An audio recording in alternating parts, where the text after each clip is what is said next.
पत्नी ने देखा, सारी घटना पतिदेव ने बतला दिया। पत्नी ने कहा, कथा से झूठे शब्द ले आए,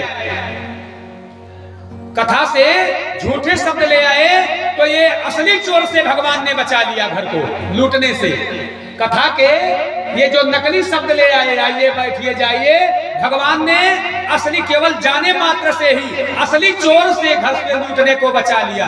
न कथा में गए होते, न वहां सो के आए होते, न यह 3 शब्द जाप जपते होते, तो आज पूरा घर वह चोर लूट करके लेकर के चला जाता।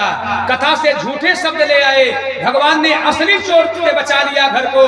कथा से जिस दिन आप असली शब्द को लाएंगे, जीवन के काम, क्रोध, मोह, लोभ, ये जो चोर हैं यह सब हमेशा हमेशा के लिए दूर हो जाएंगे। बोलिए गोविंद भगवान की जय। कहन लगे कहान है कथा रसाला, और दक्ष प्रजेश भये ते ही काला।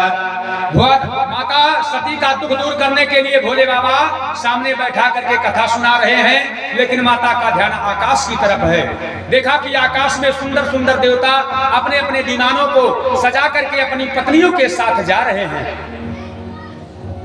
मैया सती ने भोले बाबा से पूछा कि स्वामी, ये सारे देवता कहाँ जा रहे हैं बढ़िया बढ़िया जहाज में बैठ के, विमान में? भोले बाबा ने कहा कि ये कहीं और नहीं बल्कि ये तुम्हारे पिता के घर जा रहे हैं। हमारे पिता के घर? हाँ, तुम्हारे पिता के घर में उन्होंने एक बड़ा यज्ञ उत्सव किया है। तो स्वामी, हमारे पिता के घर एक उत्सव है तो हम लोग भी चलेंगे। आपकी तो ससुराल ही है, हमारा मायका है। भोले बाबा ने कहा, जरूर, इतना बड़ा यज्ञ उत्सव हो रहा है, मैं जरूर चलता, लेकिन तुम्हारे पिता ने हमें पुराने बैर के कारण निमंत्रण नहीं दिया है, इसलिए बिना निमंत्रण के जो कहीं जाता है उसका कल्याण नहीं होता है।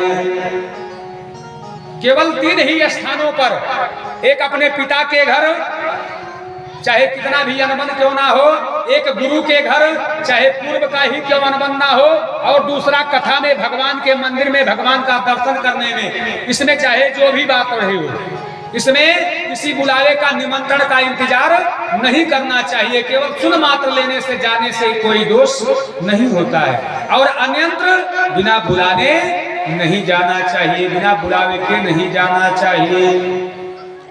हो सकता है आप वहां पर जाएं और जिसके यहाँ गए हो वो आपको ना बुलाना चाहता रहा हो, और वहां जाने के बाद, और पूर्व का अगर कोई झगड़ा रहा हो उससे, और वहां जाने के बाद वो उसको भी याद आ जाए और तुम्हें भी याद आ जाए वो पुरानी बात, और फिर गड़बड़ हो जाए।